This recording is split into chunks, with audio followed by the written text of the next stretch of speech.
कि वरिष्ठ नेता और राज्यसभा सांसद प्रदीप टम्टा जी हमारे साथ हैं, इनसे बात करते हैं। उत्तराखंड सरकार के 100 दिन पूरे हो गए हैं। उत्तराखंड बीजेपी बड़ा जश्न मना रही है, इस पर आपकी प्रतिक्रिया क्या है?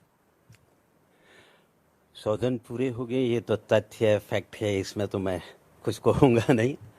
लेकिन जश्न जो मना रही है ये अपने आप में बड़ा हास्यास्पद है।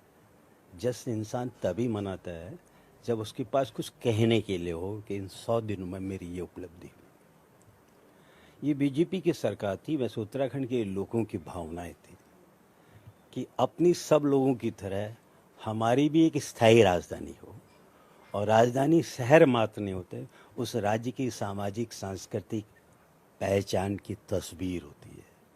और इसलिए उत्तराखंड के तमाम लोग, आंदोलनकारी, राजनीतिक दल, अन्य लोग, सिविल सोसाइटी के लोग गैरसैंण को समझते थे कि ये राजधानी बनेगी। विभिन्न आयोग ने उसको चिन्हित भी किया था। बीजेपी ने ये तो नहीं किया कि उसको सही राजधानी बनाया जाए, उसने एक पिकनिक की राजधानी के रूप में कहा हम ग्रीष्मकालीन राजधानी बनाएंगे। तो इसका मतलब ग्रीष्मकालीन राजधानी की होगी तो कुछ सरकार भी तो होगी। ग्रीष्मकालीन जब सत्र होगा तो ग्रीष्मकालीन राजधानी में होगा। ये नेचुरल उत्तराखंड के लोगों में थी। धामी सरकार ने पहला ही सत्र ये कहते हुए गैरसैंण से हटा दिया कि सब हम तो अभी 4 धाम यात्रा में व्यस्त हैं। ये तो हर किसी को मालूम है। समर में ही उत्तराखंड की 4 धाम यात्रा होती है, पीक में होती है 2-3 महीने। तो आप अपनी ही घोषणा से पीछे हट गए और राज्य के लोगों की भावनाओं के खिलाफ आपने पहले भी चले गए थे, अब अपनी घोषणा पर भी अमल नहीं कर पाए। एक चीज़ है। दूसरी चीज़, धामी सरकार ने अपने चुनाव के दौरान जो प्रथम काल में मुख्यमंत्री बने थे, उन्होंने कहा था कि हम इस राज्य में 24,000 रिक्त पद हैं। उन्होंने ये तो नहीं बताया कि 4-5 साल हमारी सरकार की है, हमारे कारण इतने हजारों पद रिक्त हैं, इसके लिए हम जिम्मेदार हैं, हम इनको भरेंगे। आज 100 दिन हो गए हैं। अगर राज्य की सरकार ने, धामी सरकार ने एक कैलेंडर जारी कर दिया होता कि इन 100 दिनों में इन 24,000 पदों को भरने के लिए हमने ये कार्रवाई कर दी और 6 महीने के अंदर 2 महीने, 6 महीने या साल भर के ये तमाम पद हम कमीशन के आयोग के माध्यम से पूरा कर दें, उसमें वो कोई सवाल नहीं उठा।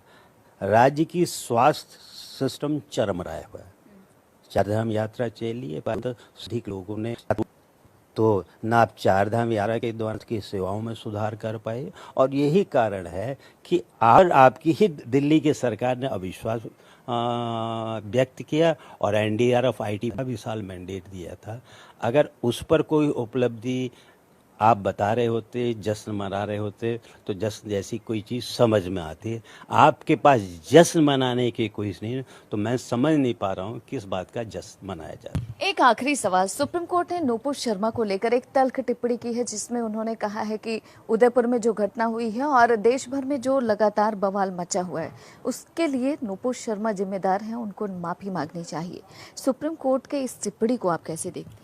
देखिए, सुप्रीम कोर्ट ने जो आज देश के अंदर जो माहौल है, जो लाखों करोड़ों लोगों की जन भावनाओं को सुप्रीम कोर्ट ने अभिव्यक्त किया है और दिल्ली पुलिस से भी सवाल किया है। एक तरफ जिस व्यक्ति ने नूपुर शर्मा की टिप्पणी के बाद पिछले 1 हफ्ते 10 तक देश जला, देश के अंदर विरोध है, भारत की सरकार खामोश रही।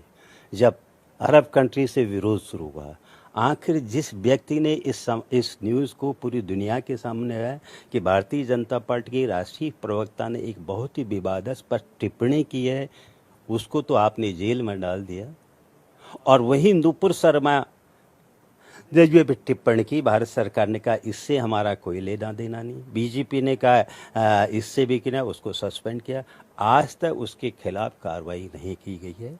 मैं सुप्रीम कोर्ट की टिप्पणी जो उन्होंने कहा है कि नफरत और राजनीति में उदयपुर की घटना के लिए नूपुर शर्मा है, इसके बाद देश की नूपुर शर्मा को नहीं, देश के प्रधानमंत्री को, देश के गृह मंत्री को और भारतीय जनता पार्टी के राष्ट्रीय अध्यक्ष JP नड्डा जी को राष्ट्रीय चैनलों में आकर के माफ़ी मांगनी चाहिए कि हमने और हमारी वजह से सिर्फ देश में नहीं दुनिया में भारत का सर झुका है और नूपुर शर्मा की तुरंत गिरफ्तारी होनी चाहिए। वक्त देने के लिए शुक्रिया। कैमरा पर्सन कमल के साथ ममता चतुर्वेदी, जनतंत्र टीवी, दिल्ली।